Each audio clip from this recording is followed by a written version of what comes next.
자, 우리 마지막 시간이 드디어 왔습니다. 예. 마지막 녹화니까 우리 인사하고 시작할까요? 사랑하고 축복합니다. 네, 사랑하고 사랑하고 축복합니다. 축복합니다. 네, 너무 사랑하고 감사해요. 네, 축복합니다. 오늘 네, 드디어 써도 마지막 되죠? 시간이고 마지막 요한계시록에 대한 이야기를 할 거예요. 제가 페이퍼는 하나 드렸는데 그 페이퍼대로는 안 할 거고요. 페이퍼는 그냥 한번 읽어보시면 됩니다. 그게 페이퍼로만 하기에는 너무 내용이 충분하지 않아서 제가 더 좀 준비를 했고요. 그냥 뭐 라디오 틀어놨다라는 생각으로 그냥 들으시면서 이렇게 편안히 공감하시고 또 이해하시면 되겠습니다. 혹시 요한계시록 많이 읽어보셨어요?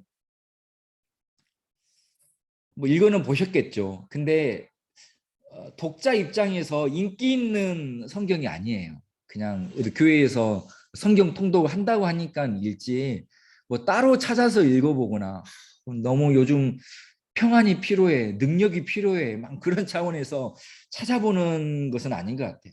그럴 때는 오히려 복음서를 읽거나 뭐 시편 잠언을 읽지 요한계시록은 은근히 사람들이 찾지 않는 것 같아요. 왜냐하면 일단 이해하기가 너무 힘들어요. 읽고 나서 이해하기 쉽지 않습니다. 구약의 이사야, 뭐 에레미야, 에스겔서도 마찬가지예요. 근데 요한계시록은 더더욱 그런 것 같아요. 저도 몇 번 읽어봤는데 제가 다 이해했을까요? 아니, 아직도 무슨 말인지 이해 못하는 부분도 있고요. 또 이해를 못하니까 설명하기도 쉽지 않고 또 이해했어도 이것을 풀어내는 것이 굉장히 어려워요. 그래서 설교 본문으로 삼은 적도 거의 없는 것 같아요. 설교를 하시는 목사님도 보면 소아시아의 7교회 얘기만 하지 그 뒤에 얘기는 별로 안 하고 넘어가는 경우가 굉장히 많아요. 요한계시록은 66권의 성경 중에서 가장 복잡하고 가장 신비롭습니다. 보다 보면 여러 가지 뭐 숫자, 뭐 색깔, 이미지로 가득해요. 그리고 그중에 많은 것들이 우리가 현실 세계에서 본 적이 없는 것이고 상상하기도 쉽지 않습니다. 그래서 그러다 보니까 요한계시록에 대한 온갖 해석들이 많이 있어요. 굉장히. 그리고 난해하고 복잡하니까 요한계시록을 멀리하고 잘 안 읽게 되죠. 또 그러다 보니까 반대로 요한계시록을 해석했다고 하는 사람들이 교주처럼 사람들을 미혹합니다. 우리가 요한계시록에 대한 것들을 잘 모르니까 너무 확신 있게 설명하고 또 성경과 뭐 연결해서 설명하니까 진짜 그런 것 같거든요. 그래서 우리가 모르고 잘못된 이단에 빠지는 경우도 있어요. 요한계시록이 어려운 것은 분명해요. 그런데 알아야 거짓에 넘어가지 않을 수 있습니다. 자세하게 모든 것을 다 이해하기는 힘들어요. 설명하기도 어렵고요. 해석도 많고. 그래서 그렇지만 중요한 핵심, 본질에 대해서 간단하게만 안다라면 다른 뭐 약간 헛소리 하는 것에 대해 넘어가지 않을 수가 있습니다. 그래서 오늘 시간이 조금 그런 차원에서 의미가 있어요. 요한계시록을 읽고 이해하기 전에 우리는 요한계시록에 쓰인 언어와 장르에 대해서 좀 알아야 돼요. 우리가 글을 읽을 때도 글의 종류를 알아야 바르게 해석할 수 있습니다. 편지를 썼는데 연인에게 보내는 편지와 공무원에게 보낸 편지에 사용된 단어, 표현, 해석이 같을 수가 없어요. 어떻습니까? 우리가 만약에 뭐 청와대 홈페이지에 청원 글을 쓴다거나 아니면 구청이나 동사무소에 민원을 제기하는 글을 쓸 때는 어때요? 매우 문자적으로 쓰고 읽어야 해요. 뭐 민원을 제기하는 글을 이렇게 쓰는 사람은 없겠죠. 상습적으로 교통체증이 일어나는 것은 가래떡을 먹다가 체한 저의 어린 시절을 떠오르게 합니다. 그래서 그 도로를 지날 때마다 극심한 트라우마가 생각나서 운전에 집중할 수 없고 마음이 심히 괴롭습니다. 신호등을 설치한다면 그것은 사막의 오아시스와 같을 것이고 오아시스에 각종 생물이 모여드는 것처럼 그 도로의 생명력이 얼마나 흘러넘치겠습니까? 이런 식으로 쓰지는 않죠. 그냥 여차여차해서 육하 원칙에 의해서 쓰게 됩니다. 또 반대로 연인에게 쓰는 편지는 어떻겠어요? 온갖 비유와 은유로 가득합니다. 그대 눈은 호수처럼 맑고 그 호수에 비친 그대의 영혼은 설국에 핀 꽃마냥 투명합니다. 막 그런 식으로 조경원 집사님 쓰셨나요? 아무튼 뭐 이렇게 씁니다. 그런데 이렇게 써야지 너의 눈은 북방계 여인처럼 옆으로 길게 찢어졌고 너의 성격은 거짓이 없고 정직하긴 하지만 때론 너무 똑부러져서 직설적이다 라고 쓰지 않죠. 그렇게 글 쓰면 있던 그 감정도 사라질 판이잖아요. 그래서 우리는 요한계시록의 단어와 이미지를 문자적인 의미라기보다는 계시와 환상, 비유로 읽을 필요가 있어요. 물론 100%다 그런 건 아니에요. 문자적인 요소도 분명히 있습니다. 그래서 요한계시록을 하나의 어떤 예술 작품으로 보자는 학자들도 있어요. 마치 그림을 보듯이 음악을 듣듯이 봐야지 그거 하나하나 음표가 도고 뭐 레고 미고 분석하면서 볼 것이 아니라 천국에 대한 이미지, 하나님 나라의 이미지, 우리를 향한 하나님의 연애 편지와 하나님의 약속에 대한 그런 예술 작품을 보는 느낌으로 봐야 된다. 종합적으로 봐야 된다라는 거예요. 단어 하나, 숫자 하나에 매일 필요가 없어요. 자, 요한계시록의 저자는 누구로 알고 있죠? 사도 요한으로 알고 있습니다. 이게 전통적으로 받아들여지는 견해예요. 뭐 학자들이야 자기 논문 하나 쓰려고 막 의심하기도 하는데 그래서 많은 이야기도 있지만 사도 요한으로 보는 게 맞아요. 사도 요한이 그 노년에 반모섬에 유배되었습니다. 이때 그 기간 중에 요한계시록을 썼다고 하는데 사실 쓴 게 아니죠. 거의 하나님으로부터 완전히 부어졌어요. 거의 계시로. 이때가 AD 95년경으로 보고 있습니다. AD 1세기 말 90년대는 로마 제국이 그렇지 않아도 강했는데 더 큰 제국이 돼요. 지중해를 중심으로 유럽, 아시아 그리고 아프리카에 있는 모든 문명을 통치하고 있었습니다. 초기의 로마는 모든 종교에 대해 굉장히 관용적이었어요. 그래서 기독교를 공식적으로 박해하지는 않았습니다. 박해가 있긴 했지만 이건 지역적으로 유대인들이 지역 총독에게 고발하고 사주를 해서 일어났던 거예요. 우리 지난 시간에 바울을 비롯한 여러 사도들이 순교했다고 했잖아요. 특별히 64년 로마에서 네로 황제가 로마 대화재의 원인을 유대인 그리스도인들에게 돌려서 박해가 있었어요. 근데 이때만 해도요. 이 박해는 좀 즉흥적인 거였고 좀 개인적인 것이 강했어요. 아직 제국 전역에서 법령에 의해 법에 의해 칙령에 의해 일어난 박해는 아직 없었어요. 그런데 90년대에 이런 일이 일어나요. 왜냐하면 당시 황제가 도미티안이라는 황제인데 이 황제가요 자기를 신이라고 주장합니다. 그리고 황제를 숭배해라. 왜냐하면 나는 신이기 때문에 나는 이것을 공식적으로 칙령을 만들어서 반포해요. 곳곳에 로마 황제를 섬기는 신전과 신상이 생겨납니다. 그리고 이 도미티안 황제가 자신을 도미니스 에투데우스 노스테르라고 해요. 이것은 무엇이냐면 우리 주하신 황제한테 전하 왕이시여가 아니라 우리 주님 나의 신이라고 부르라고 한 거예요. 로마 제국의 모든 사람들이 황제의 신상 앞에 엎드려서 절해야 했고 믿어야 했습니다. 다른 사람들도 쉽게 받아들이지 않았겠지만 그리스도인들에게 있어서 이거는 수용할 수 없는 거예요. 그래서 황제 숭배를 거부합니다. 그리고 로마는 이 그리스도인들을 반역죄로 처벌했고 또 기독교를 금지하는 황제의 칙령을 내려요. 그리고 이 칙령이 언제 풀리냐? 세계사 공부 한번 생각해 보면 떠올려 보세요. 313년 콘스탄티누스 황제의 밀라노 칙령이 있을 때까지 거의 200년 동안이나 국가적인 박해가 있었던 거예요. 이런 배경이라는 것을 우리가 이해해야 합니다. 여기 요한계시록은 이처럼 로마의 대대적인 박해가 시작하는 시점에서 계시록의 예언을 통해서 교회의 궁극적인 승리 그리고 구원에 대해서 성도들에게 확신을 주기 위해 소아시아의 7개의 교회를 형식적인 수신자로 해서 소아시아 전체와 또 로마 제국 전역에 있는 모든 교회, 더 나아가서 우리 모두 종말의 시대를 살아가는 모든 시대의 모든 교회와 모든 성도들에게 주어지도록 기록된 거예요.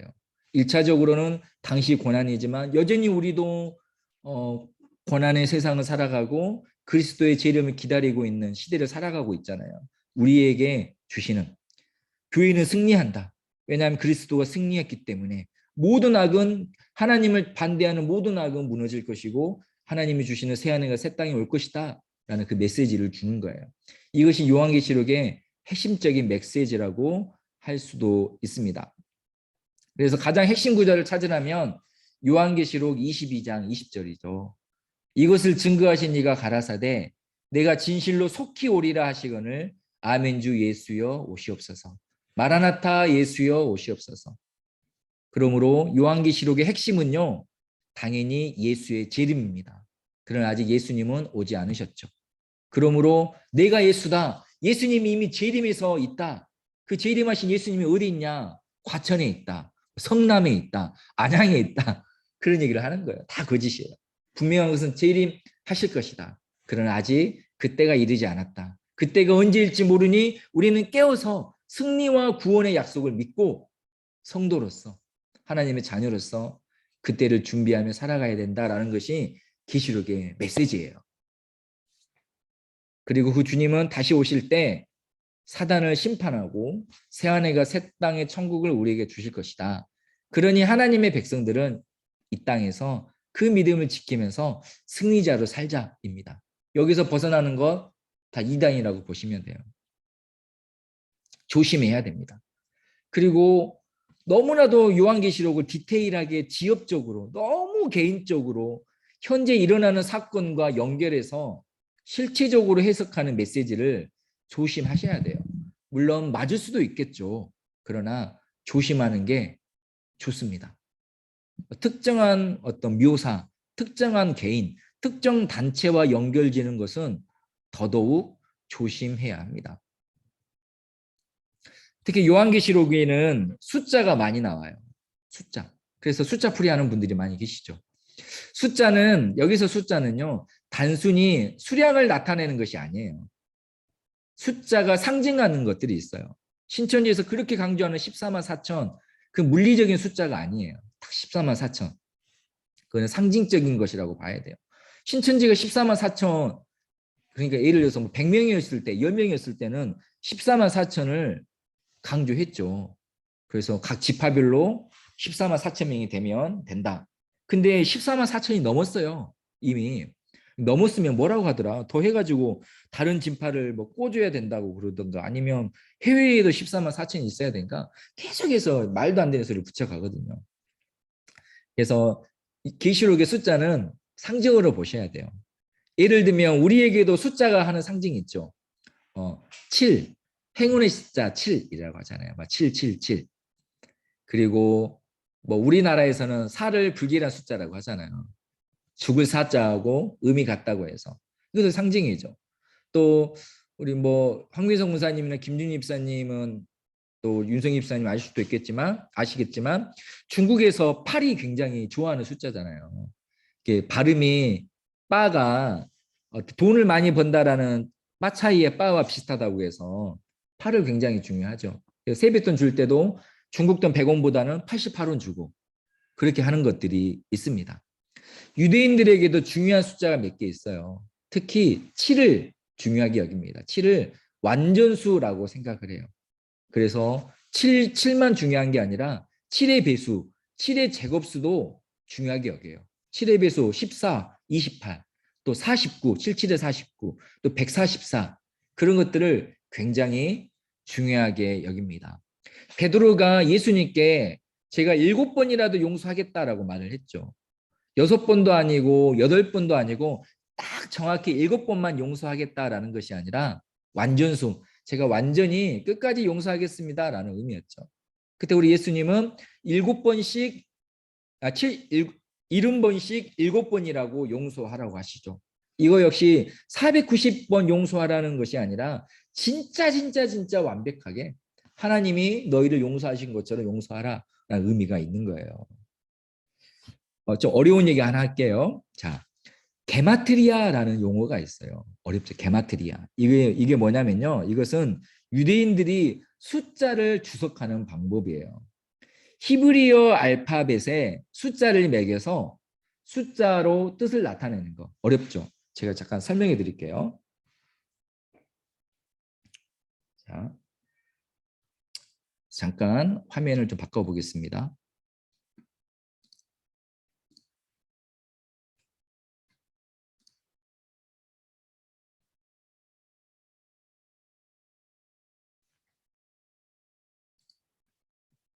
자, 화면이 보이시죠? 자, 어떻게 하는 거라면요. 예를 들어서 이런 거예요. 자, 우리 한국 가나다 모음 자음으로 설명해 볼게요. 기억이 숫자 1 이런 약속이 있는 거 하는 거예요. 그리고 모음 아를 15, 또 이응을 8, 히읗을 14, 그리고 모음 우를 뭐 잠깐만요. 19, 그리고 니은을 2라고 합시다. 그럼 이 숫자를 다 더하는 거예요. 16, 이거는 22, 이거는 21. 그러면 45, 16 더하면 61. 예. 그래서 어떤 성경을 막 이렇게 문서를 기록하다가 이렇게 어느 문서에 61이라고 썼어요. 61을 조심하라. 밑도 끝도 없이. 하이퐁에서 60일을 조심하라. 그러면 이 60일이 뭐가 되냐면 가문이 되는 거예요. 그 의미를 담아서 쓰는 거예요. 말세가 이를 테니 그때 하이퐁에 사는 성도들이여 60일을 조심하라. 그러면 이게 그 당시 시대를 살았던 나쁜 사람, 아주 악명이 높았던 가문이라는 사람을 조심하라는 의미가 있는 거예요. 이렇게 실제로 썼고 이렇게 해석을 했어요. 당시에. 요한계시를 쓰였던 당시에. 그렇기 때문에 모든 숫자가 이런 것은 아니었지만 이런 부분들도 많이 있었다라는 거예요. 이것을 게마트리아라고 합니다. 숫자 해석에 있어서 사람들이 가장 많이 관심을 갖는 숫자가 뭘까요? 요한계시록에서 666, 666이죠. 정말 많이 들었어요. 저 어렸을 때. 흔히 666이라고 부릅니다. 많이 들어보셨을 거예요. 짐승의 표라고 합니다. 이 짐승의 표를 맞으면 안 된다고 했죠. 이것을 어떻게 설명을 들으셨고 어떻게 이해하고 계시나요? 제가 청소년 청년 시절에는 666이 바코드라는 말을 많이 들었습니다. 또 때로는 666을 뭐 온갖 해석이 따랐죠. 근데 그게 시대마다 해석이 달라요. 옛날에는 히틀러라고 했어요. 666이. 교황이라고도 했고요. 바코드라고도 했고 21세기에서 빌 게이츠라고도 해요.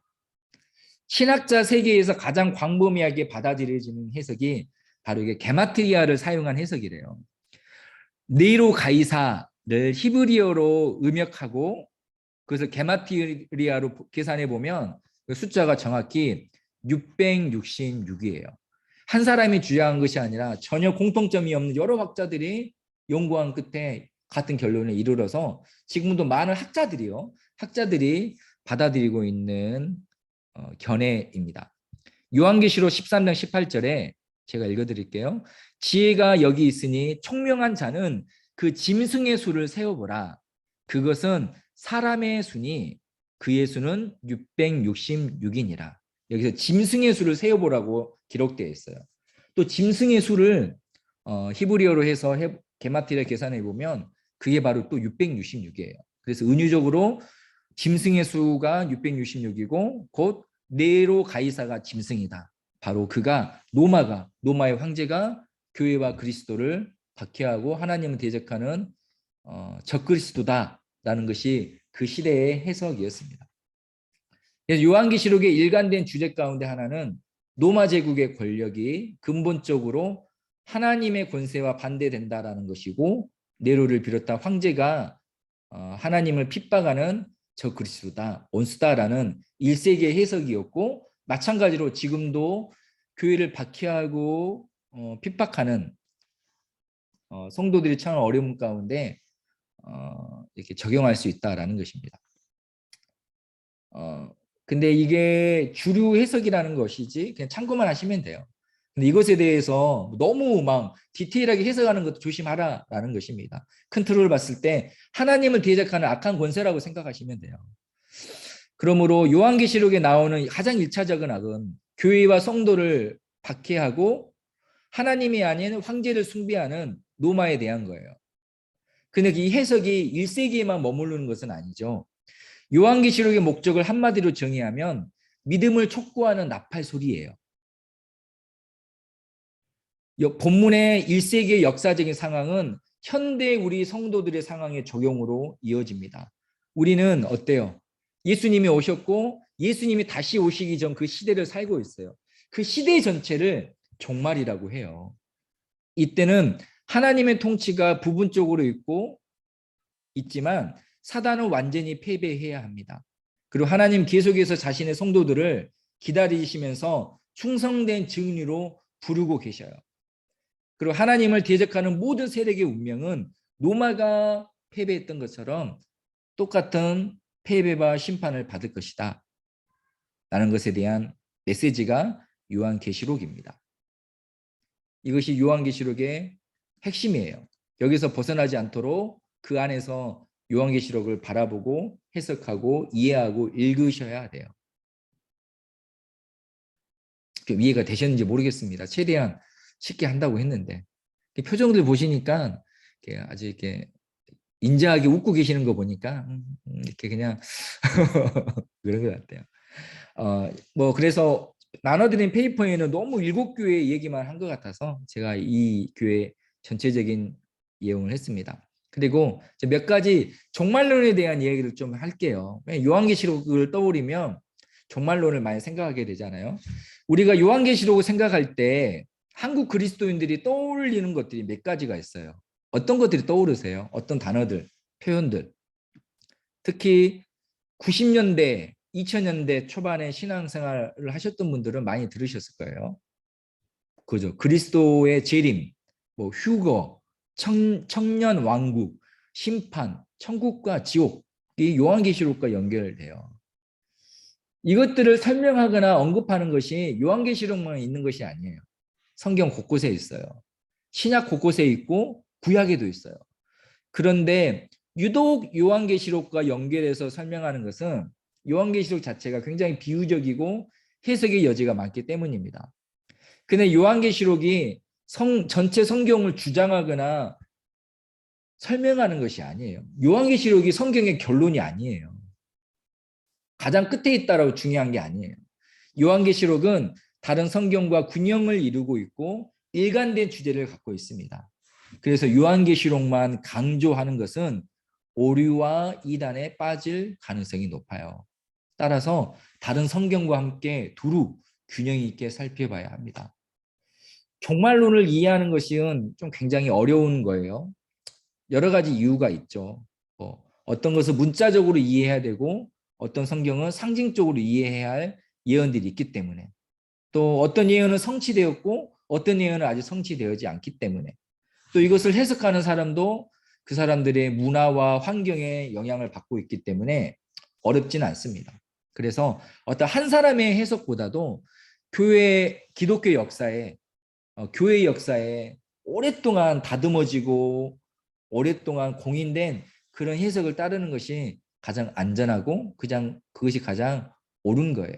갑자기 어떤 사람이 지난 것은 다 필요 없고 내 해석이 맞아 라고 말을 하는 사람은 조심하셔야 돼요. 제가 갑자기 성도님들한테서 지금까지 배웠던 거 그것보다도 제가 새로운 계시를 받았습니다. 제가 하이퍼 옌뜨산에 올라가서 기도하다가 받았습니다. 라고 제가 말하기 시작하면 지금 그때 당장 저를 떠나십시오. 저를 얼마나 아끼고 사랑하는 거 상관없이 저를 빨리 떠나셔서 그냥 떠나셔야 돼요. 근데 감사하게도 제가 그런 말을 하지 않고 있죠. 네.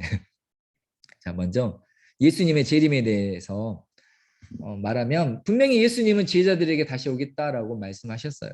이에 대한 말씀이 요한복음, 사도행전, 데살로니가 전서, 히브리서, 요한 1, 2, 3서, 베드로 후서, 요한계시록에 많이 있습니다. 이 말씀들로 볼 때 예수님이 다시 오겠다라는 것은 분명한 약속이고 진리예요. 그런데 재림의 정확한 때는 아무도 모른다는 것도 분명합니다. 아무도 모를 때 인자가 올 것이기 때문이에요. 그래서 예수님이 언제 오실지 아무도 알 수 없지만 모든 성도는 아멘 주 예수여 오시옵소서라는 믿음으로 기다려야 합니다. 성경은 예수님이 오실 것이지만 그 전에 징조가 있을 것이다라고 얘기를 해요. 대표적인 것이 복음이 만국에 전파되는 것, 큰 환란이 있는 것, 거짓 그리스도와 거짓 선지자들이 일어나는 것 등입니다. 이러한 징조들이 언급된 것은 그리스도의 재림에 대한 기대감과 믿음을 갖게 하기 위해서예요. 어떤 사람들은 아직 이런 징조가 일어나지 않았기 때문에 그리스도가 오지 않을 거라고 생각을 합니다. 그러면서 한편으로 징조가 생기면 그때 믿어야지라고 생각을 해요. 막 대환란 아직 안 온 것 같아. 막 천재지변 무서운 거, 뭐 화산 폭발, 뭐 해일 아직 안 오는 것 같아. 그러니 지금까지 내 마음대로 살다가 우리 동네에 지진 일어나면 그때 믿어야지. 우리 동네에 화산 폭발하면 그때 교회 가야 돼. 그렇게 말을 하시는 분들도 있더라고요. 근데 예수님 뭐라고 말씀하셨어요? 깨어 있으라 그때가 언제인지 알지 못함이니라 라고 말씀하셨죠. 또 어떤 분들은 그리스도가 정말로 내일이라도 오실 수 있다라고 말합니다. 이것이 가장 건강한 믿음이에요. 예언이 언제 성취되었는지 우리는 알지 못해요. 우리가 아직 성취되었지 않았다고 생각하지만 하나님 뜻 가운데 하나님의 계획 가운데 이미 성취되었을 수 있죠. 그러므로 예수님은 언제든지 재림하실 수 있다라고 믿는 것이 바른 믿음입니다. 지금도 재림을 간절히 사모하죠. 대강절의 의미 중에 하나가 다시 오실 예수님을 기다리는 거잖아요. 그리고 정말 예수님의 재림과 관련해서 가장 많이 언급되는 말이 뭘까요? 휴거입니다. 한 번쯤은 다 들어보셨을 거예요. 휴거는 어때요? 그 단어가 왠지 막 영어 같지 않으세요? 휴거, 진저, 뭐 그런 것처럼 약간 영어나 외국어처럼 들립니다. 근데 휴거는 사실 한자어예요. 이끌 휴, 들어올릴 거, 하늘로 올려진다, 들어올려진다라는 뜻입니다. 데살로니가 전서 4장 16절 17절에 미래의 어느 때에 우리 주님께서 갑자기 나타나 재림하셔서 땅에 있는 모든 그리스도인들을 하늘로 들어올릴 거라고 말씀을 하셨어요. 그리고 성경은 세상에 전례가 없는 큰 고난을 당할 것이고 그 기간이 7년에 달할 것이고 그 사건 이후에 예수님께서 재림하실 것이다라고 말을 해요. 데살로니가 전서에 기록되어 있는 것입니다. 근데 이에 대한 또 해석도 많아요. 한때는 휴거라는 말을 정말 많이 들었어요. 저도 막 설교 때 많이 들었던 것 같아요. 제가 속해 있는 교단은 대한예수교장로의 통합교단입니다. 정통 교단이죠. 그리고 가장 오래된 교단 중에 하나입니다. 또 보수적이라고 할 수도 있는 교단인데도 휴거라는 말을 굉장히 많이 들었어요. 근데 최근에는 어때요? 휴거에 대해 말을 하는 사람들이 많지 않아요. 약간 군소교단이나 약간 은사주의적 교단에는 말할 수 있겠지만 기존 교단에서는 휴거라는 말 자체를 말하지 않아요. 저도 생각해 보니까 하이퐁 와서 한 4년 반 설교하면서 휴거에 대한 얘기를 하지 않았던 것 같아요. 왜 말하지 않을까요? 휴거가 진리가 아니라서요? 가짜라서 그럴까요? 사실 성경에는 휴거라는 단어가 없어요. 근데 그런 단어는 없지만 개념은 있습니다. 그러므로 휴거는 성경적인 것은 맞아요. 성경에 탕자라는 단어가 있을까요? 없을까요? 탕자라는 단어가 없어요. 둘째 아들이라는 단어만 있죠. 근데 그 개념은 있는 것이죠. 휴거도 그래요. 그럼에도 불구하고 휴거에 대해서 조심스럽게 말할 수밖에 없는 것은 바로 1992년 한국을 휩쓸었던 시한부 종말론 이단 때문에 그래요. 1992년 10월 28일 종말이 오고 있다. 그리고 종말이 온다. 그리고 진실한 성도들이 그날 휴거를 받는다. 라는 다미 선교회의 시한부 종말론이 한국 교회뿐만 아니라 대한민국을 떠들썩하게 했습니다. 많은 교회와 교인들이 거기에 현혹되어 넘어갔고요. 그 후유증이 말할 수 없이 컸어요. 교회 안에 분열과 갈등이 가득했고요. 한국 사회도 시끄럽게 했습니다. 한국 교회 성장의 그래프가 꺾인 시점이 바로 1992년이에요. 1993년부터 그 그래프가 꺾이기 시작하거든요. 제가 그때 고등학교 2학년이었어요. 제가 어찌 하다 보니까 학교에 있는 기독교 동아리의 회장이 되었거든요. 인문계 고등학생이니까 10시에 수업이 끝나요. 제 학교가 버스 종점이 있어서 종점에서 버스를 기다리는데 어떤 아저씨가 와가지고 종말이 며칠 안 남았다고 빨리 다미성교회 가자고 말을 하고 다니셨습니다. 저는 한 귀로 듣고 흘려버리려고 했는데 친구들이 다 저만 쳐다보는 거예요. 저 기독 동아리 회장인데 뭐라고 하나. 그래서 제가 아저씨 왜 그렇게 사세요? 라고 말했던 기억이 납니다. 그리고 말을 해놓고도 제가 10월 28일 집에서 뭐 하고 있었냐면 입을 뒤집어 쓰고 무서워서 TV 보고 있었어요. 그래서 TV 보다가 갑자기 사람들이 하늘로 올라가면 그때 바로 회개하고 믿으려고 어린 마음에 그랬던 것 같아요. 아무튼 그 이후로 휴거에 대해 잘못 말했다가는 이단으로 몰리기 쉬웠어요. 그런데 사실요, 예수님의 재림이 중요하지 휴거 자체가 중요한 게 아니에요. 휴거는 현상이자 결과이고 어떤 징조일 수는 있겠습니다. 근데 우리가 붙잡아야 할 것은 휴거가 될 것인가 아닌가 그것이 아니에요. 예수님의 재림을 믿고 고대하는 것입니다. 아까 휴거가 단어가 아니라 개념이라고 했잖아요. 근데 이게 만들어진 지 그리 오래되지 않았어요. 19세기 미국의 근본주의 교단에서 만들어진 거예요. 근본주의의 특징은 성경을 문자적으로 해석하는 경향이 강하다는 거예요. 절대 틀렸다는 것은 아닙니다. 신학적인 이야기라 좀 어려울 수 있겠지만 제가 최대한 간단히 한번 설명해 보겠습니다. 들어보세요.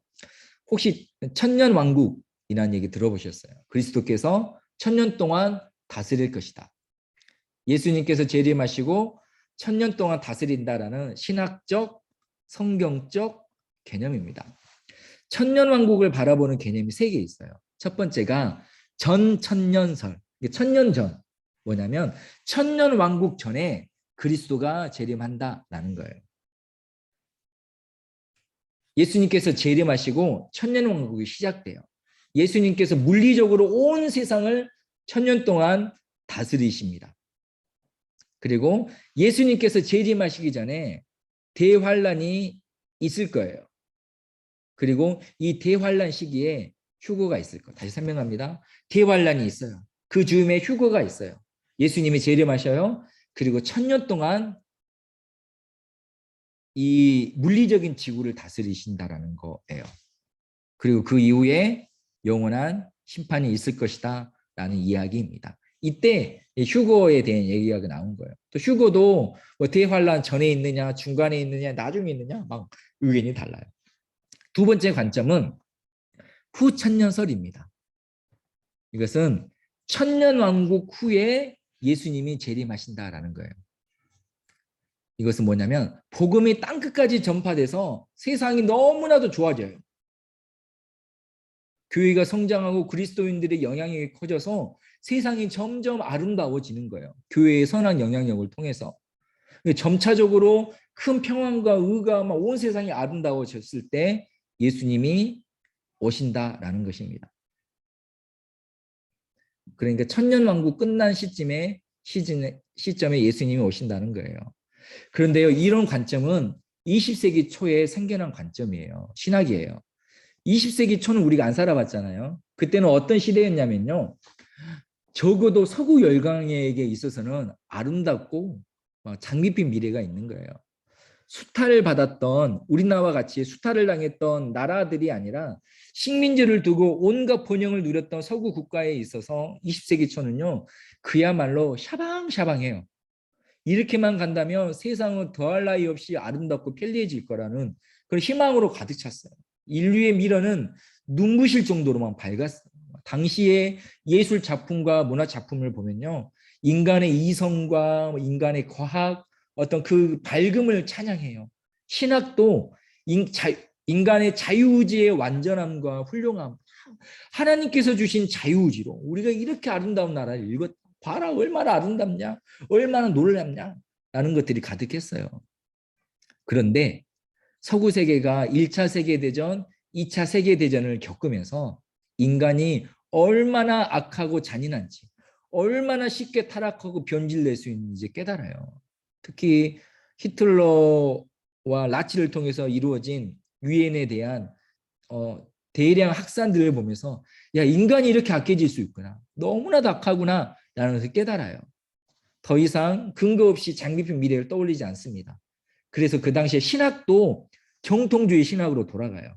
인간의 철저한 죄성, 하나님의 완전한 사랑과 자비. 그래서 이 후천연설은 나중에 뭐 다른 사람들이 없어요.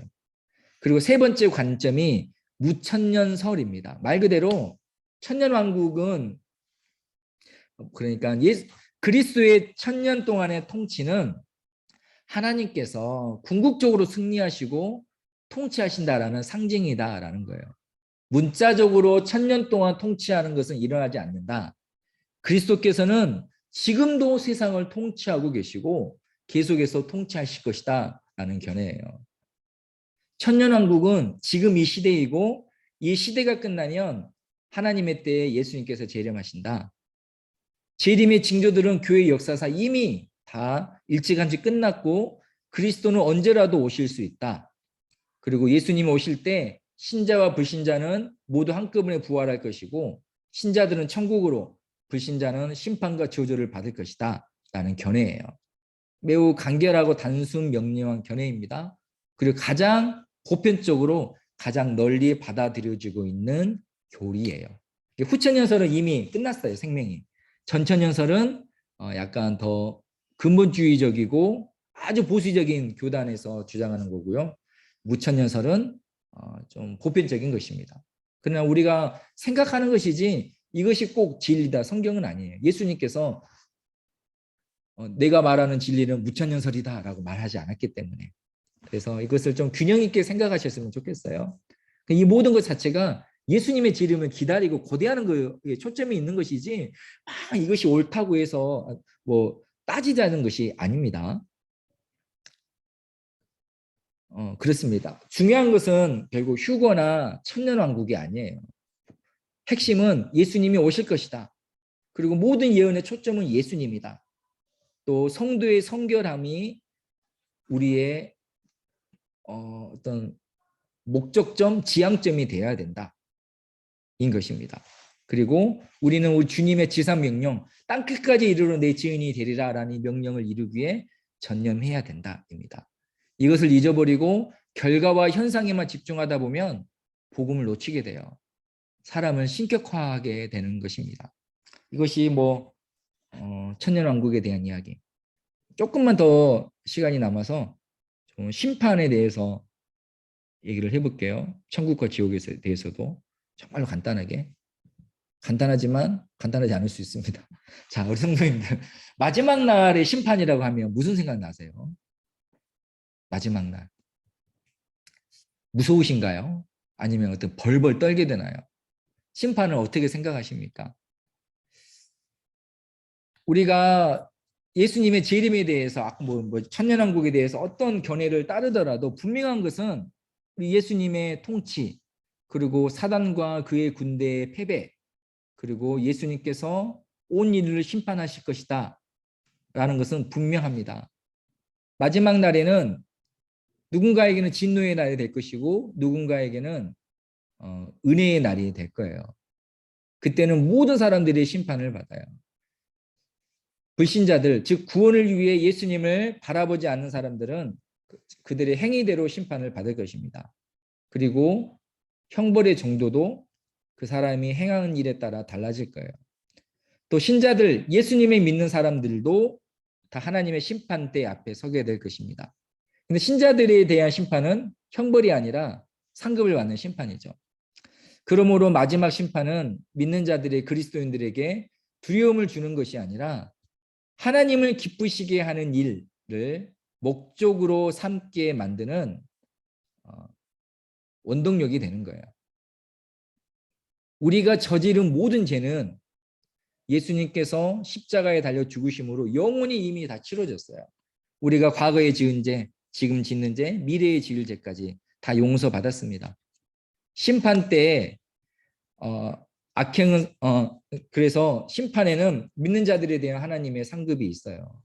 근데 그렇다고 해서 우리가 행한 일에 따라서 상급을 받을 것이다 라니 사실은요, 우리의 경쟁심을 조장하기 위해서가 아니에요. 이것은 우리를 독려하는 거예요. 하나님 뜻대로 살도록, 하나님 은혜 가운데 살도록. 야, 우리 지금 살아생전에 많이 하나님의 이름으로 사역하고 막 신학교 가고 목사님 되고 장로 돼야 천국 가면 역세권에 자리 잡을 수 있어. 그러니 열심히 해야 돼. 난 그런 차원이 아니라는 것이죠. 준비한 것들 넘어갈게요. 너무 어려우니까. 자, 사람의 법정은 억울함이 있어요. 아무리 판결을 잘했다고 해도. 그래서 그 흉악범들도 항고하고 항소하잖아요. 하지만 하나님의 법정은 억울함이 하나도 없어요. 상급을 받든 저주에 채워지든 마지막 심판 때에서는 변명할 수 없고 수긍할 수밖에 없는 거예요. 그래서 내가 벌을 받을지라도 내가 억울해. 내가 왜 이런 벌을 받아야 되는 그 억울함이 없는 거예요. 그 상급을 받더라도 왜 내가 저 사람만큼 못 받아요? 라는 그 억울함이 없는 거예요.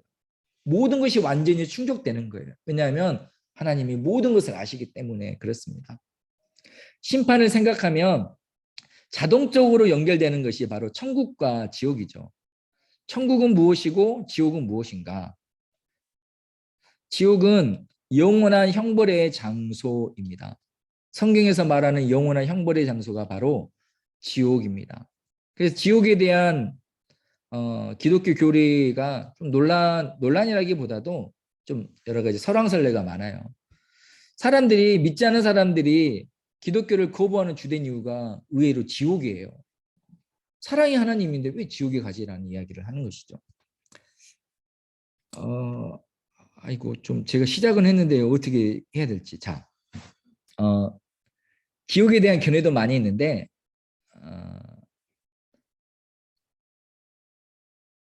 제가 전통적으로 붙잡고 있는 믿음에 대해서 설명하면 문자적 장소라고 합니다.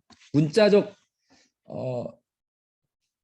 하나님을 믿지 않는 사람들이 형벌을 받는 실제적인 장소가 있다라는 것이죠. 이것이 우리가 믿는 거예요. 지옥은 있다. 천국은 있다. 천국이 있을 것이다. 지옥이 있을 것이다가 아니라 천국과 지옥은 분명히 실제한다라는 것이 정통 그리스도인들이 고백하는 거고 우리가 또 같이 믿고 있는 내용입니다. 자, 이렇게 하고 넘어갈게요. 천국은 마찬가지로 천국은 실제로 있습니다. 그런데 성경에서 천국의 모습에 대해서 자세히 설명하고 있지는 않아요. 약간의 암시만 주고 있습니다. 그렇지만 그것만으로도 우리는 엄청나게 풍성한 삶을 누릴 수가 있어요. 천국은 실제하는 장소입니다. 왜냐하면 예수님께서 몸으로 부활하셨고 그러니 우리도 몸으로 부활할 것이라고 말씀하셨어요. 우리가 무슨 우주의 어두운 곳에 막 흐리무리하게 존재하는 유령이 아니라 몸을 가진 존재로 살 것이라고 암시하고 계셔요. 또 예수님은 이미 승천하셨다. 몸으로. 그것은 예수님께서 구체적인 곳으로 가셨다라는 것을 말하고 있습니다. 그래서 천국은 실제하는 곳이다. 그리고 천국은 아름다운 곳이다. 요한계시록 21장 같은 것을 보면 천국을 너무나도 아름답고 풍성하고 또 화려한 것으로 말하고 있습니다. 사망이 없고 눈물이 없고 애통하는 것이 없는 곳입니다.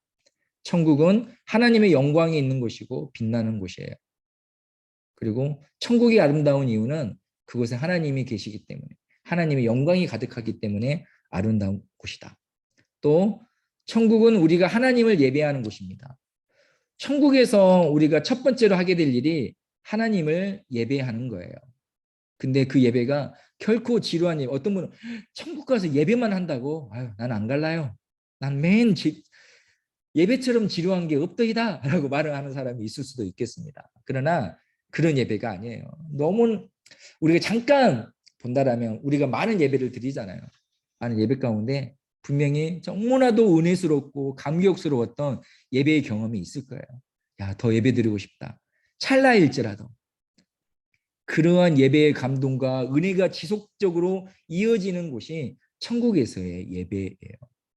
세상과 나는 간 곳 없고 구속한 주만 보이도다 하는 그 은혜가 있는 거예요.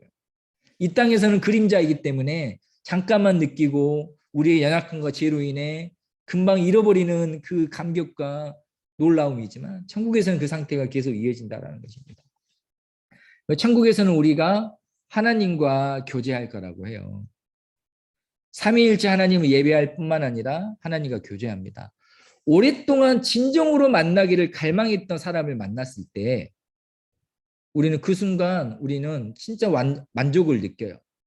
내 삶이 완전해진 것처럼. 야, 진짜로 만족스럽다. 더할 나위 없다. 라는 것입니다. 말할 수 없는 만족을 느낄 수가 있습니다. 그런 사람을 만났을 때에도 그러한데 하물며 예수님을 만났을 때는 어떻겠습니까? 지금 전 세계적으로 가장 인기 많은 아티스트가 한국의 BTS잖아요. 우리 젊은 친구들이 막 BTS를 만나면 진짜로 막 눈물을 흘리면서 막 감격해 하잖아요. 우리가 주님을 만날 때 그런 것입니다. 구주를 생각만 해도 이렇게 좋거든. 주 얼굴 배울 때야 얼마나 좋으랴. 너무나도 좋은 거예요. 우리가 뭐 조만간 머지않아 한국에 가면 보고 싶은 가족들을 얼마나 만나게 될 거 아닙니까? 너무 그 순간 얼마나 좋겠어요. 물론 공항에서 만나다가 집에 가는 차 안에서 싸울 수는 있겠지만 그 처음에는 얼마나 좋겠어요.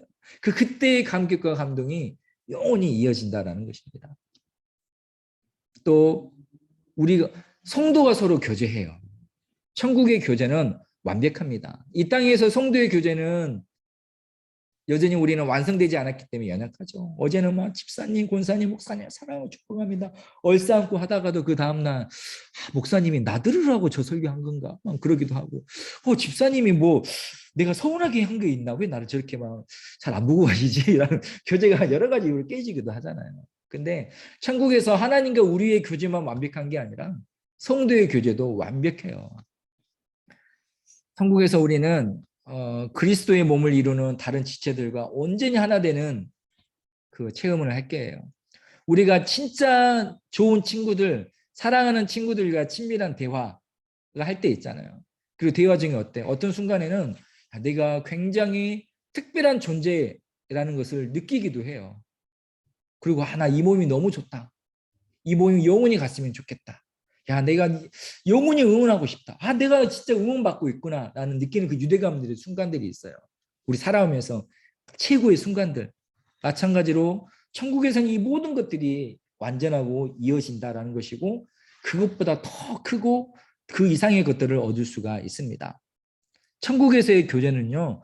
모든 사람이 한 사람을 위하고 한 사람이 모든 사람을 이해하는 교제가 될 거예요. 그리고 우리가 예수님과 함께 통치할 것입니다. 어떤 종의 존재, 낮은 존재가 아니라 지극히 높은 존재로 주님과 함께 통치하는 거예요. 통치한다는 것은 뭔가를 일하고 시킨다는 것이 아니라 주님 곁에 있다라는 거예요. 우리가 왕의 식탁에 거한다라는 표현처럼 주님과 함께 있다라는 의미가 더 강해요. 우리가 뭔가를 뭐 권력을 행사한다기보다도. 그리고 놀라운 능력을 갖게 됩니다. 이것도 뭔가 뭐 기적을 행하고 그런 것이 아니라 놀라운 능력이라는 게 무엇이냐면 천국에 가면 죄가 완전히 사라져요. 그 자체가 놀라운 능력이죠. 그리고 우리는 하나님이 원하셨던, 하나님이 계획하셨던, 창조하셨던 온전한 모습이 될 거예요. 제가 정말로 좋아하는 기독교 작가가 있어요. 이분의 성함이 C.S. 루이스예요. 저는 이분의 전집을 거의 다 갖고 있고 다 읽었어요. 오래전부터. 지금도 가끔씩 꺼내보면서 읽습니다. 아주 굉장히 취향 저격이죠. 글 쓰는 스타일 완전 저 개인적 취향 저격이거든요. 이분이 어떤 말을 썼냐면 우리가 영광된 모습으로 천국 거리를 걷고 있는 자신의 모습을 지금 보게 된다면 즉시 우리 자신의 발 앞에 머리를 조아리고 예배하고자 하는 유혹을 받게 될 것이다. 즉 천국에 있었을 때 우리의 모습이 그 모습 우리가 지금 본다라면 너무나도 위대하고 영광스러워서 마치 신으로 모시고 싶을 만큼 천국에서 우리의 모습이 아름답고 영광스럽고 온전할 것이다 라는 거예요. 그러니 천국을 사모하고 기대할 수밖에 없다라는 표현이겠죠. 이렇게 요한계시록 살펴봤고 또 요한계시록과 관련된 종말에 대한 어떤 몇 가지 이슈에 대해서 살펴봤습니다. 여전히 하나님께서 많은 부분을 신비로 남겨두셨어요. 신비는 신비로 남아있을 때 가장 아름답습니다. 그리고 하나님께서 우리에게 계시하지 않기로 결정하셨으면 그것이 우리에게 좋은 거예요. 그 이상을 넘어서려고 알려고 할 때 그것이 바로 또 한 번의 선악과를 따먹는 것일 수도 있겠어요. 그래서 중요한 거 요한계시록의 아까 핵심은 말씀드렸습니다. 우리 주님이 오신다. 오실 것이다. 환란도 있을 것이다. 그러나 그리스도는 승리했고 그리고 교회 역시 승리할 것이다. 교회를 반대하고 하나님 대적하는 모든 악은 멸망할 것이고 하나님의 때 예수님이 오셔서 모든 것을 의와 공의로 또 자비와 긍휼로 심판하실 것이다. 그러니 성도들아 그때를 붙잡고 깨어서 기대하라. 적그리스도와 거짓 선지자들이 있을 때 그들을 분별하고 오로지 말씀 가운데 머물러라 라는 것이 요한계시록의 핵심이다라는 것을 잊지 않으셨으면 좋겠어요. 그리고 혹시 요한계시록을 읽을 때 이게 단어가 뭐지? 이 표현이 뭐지? 숫자가 뭐지? 라기보다도 하나의 아름다운 문학 작품, 하나의 아름다운 어떤 그 수채화 예술 작품을 본다라는 마음으로 하나님의 나라, 하나님의 그 사랑, 하나님의 약속하신 것들을 마음속에 채우신다라는 마음으로 본다라면 요한계시록을 좀 더 어렵지 않게 읽을 수 있을 것이고 또 그런 것으로 접근하기 시작할 때 나중에 하나씩 하나씩 더 명확하게 문자적으로도 이해할 수 있고 또 신학적으로도 이해할 수 있는 부분들이 있을 거예요. 처음부터 쪼개듯이 공부하면 너무 재미없잖아요. 이렇게 요한계시록을 보셨으면 좋겠습니다. 그리고 요한계시록에 대한 결론들은 제가 나눠드린 페이퍼에 이 토비올 목사님께서 잘 정리해 주셨더라고요. 창세기의 시작이 창조로 시작됐고 요한계시록의 끝이 새하늘과 새 땅의 재창조로 시작된다. 라고 해서 하나님의 구원 계획이 완전히 이루어진 것에 대해서 성경이 이렇게 마무리하고 있습니다. 이렇게 저희가 창세기에서부터 요한계시록까지 살펴봤습니다. 제가 초창기에 얘기했던 것처럼 성경적 세계관은 거죠. 창조, 타락, 구속, 완성입니다. 초반에 창조와 타락이 있었죠. 그리고 이 한가운데에 예수님의 구속이 있었습니다. 그리고 요한계시록의 완성에 대한 이야기를 해요. 그리고 이 계획들은 모든 창조에서는 모든 민족, 그 다음에 이스라엘, 유다 지파로 줄어들다가 예수 그리스도 정점을 찍고 다시 예루살렘과 온 유대와 사마리아와 땅끝까지 이어지는, 그래서 요한계시록은 셀 수 없는 허다한 무리가 보좌 앞에 서서 구원하심이 보좌에 앉으신 어린 양께 있도다 라는 그때가 올 것이다 라는 이것을 말하고 있죠. 점점 퍼져가는 것입니다. 자, 이렇게 우리가 구약계론 16강 또 신약계론 14강 30주에 걸쳐서 성경을 한 번씩 크게 한번 개관해 봤습니다. 때로는 넓게 보기도 했고 때로는 디테일하게 좀 살펴보기도 했습니다. 성경을 읽을 때는 항상 넓게 보는 거시적 관점, 좁게 보는 미시적 관점이 균형을 이루어야 합니다. 이 시간들을 통해서 다시 한번 좀 깨달은 것들이 있다면 마음에 담으시고 또 다른 성경 공부와 또 하나님을 알아가고 말씀을 알아가는 것에 대한 좋은 계기가 돼서 말씀도 더 많이 읽으시고 설교 말씀을 들을 때도 더 풍성하게 이해하시고 또 여러 가지 많은 것들을 접하는 귀한 시간들이 된다면 충분히 의미 있다라고 생각을 하게 됩니다. 자, 귀한 시간 너무나도 감사하셨고요. 사실 처음에 시작할 때는 이게 저희가 수강 신청서도 받고 학교처럼 하려고 했는데 여러 가지 변수들이 많이 있었죠. 그래서 중간에 오신 분들도 계시고 여러 상황으로 못 하신 분도 계셔서 따로 제가 뭐 한 분 한 분 뭐 수료식이라든지 그런 것은 할 수 있긴 힘들 것 같고 약간 오픈 강의처럼 됐겠지만 참 감사하다고 생각하고요. 또 마지막까지 함께 해주신 우리 오늘 오신 분 하나 둘 셋 넷 다섯 우리 7분의 권사님 집사님 너무나도 감사드립니다. 자, 뭐 지금 제가 직접 만났으면 피드백도 하고 좀 나눴겠지만 이렇게 인터넷에 하는 것이니까 이렇게 마무리하도록 하고요. 좀 기회가 되면 아까 책거리 얘기 잠깐 하셨던 것 같은데 식사라도 하면서 좀 얘기 나누고 좀 교제하셨으면 좋겠다는 생각도 하게 됩니다. 자, 긴 시간 너무나도 수고하셨고요. 너무나도 감사합니다. 이것으로 14번째 신약개론 강의를 마치고 전체 30번째 마지막 강의를 마치도록 하겠습니다. 네, 감사합니다. 수고 많으셨습니다. 사랑을 축복합니다. 감사합니다. 사랑을 축복합니다. 감사합니다. 네, 감사합니다. 수고하셨습니다. 네. 마지막으로 제가 기도하는 거 까먹었네요. 기도하고 마무리하겠습니다. 사랑해 주님 감사드립니다. 구약개론부터 시작한 30번의 나눔 가운데 함께해 주셔서 감사하고 그 긴 시간 또 성도님들을 함께하게 할 수 있도록 상황과 환경과 믿음도 허락하여 주셔서 너무나 감사드립니다. 새롭게 알게 된 것도 있고 또 알았던 것을 다시 기억하는 것들도 있었습니다. 무엇을 알았던 무엇을 깨달았던 하나님께서 온전히 우리가 깨달은 대로 살아갈 수 있도록 힘과 은혜를 더하여 주시옵시고 혹이라도 우리가 잘못 전했거나 잘못 깨달은 것들이 있다면 주께서 고쳐주시고 주님 수정하여 주시옵소서. 깨달은 대로 살아가고 고백한 대로 살아가는 우리 모든 성도님 되도록 인도하여 주시옵소서. 이 모든 것 주님 손에 올려드리며 예수님의 이름으로 감사하며 기도드리옵나이다. 아멘. 감사합니다. 감사합니다. 한 주간 평안하시고 또 예배 때 뵙겠습니다. 네. 네.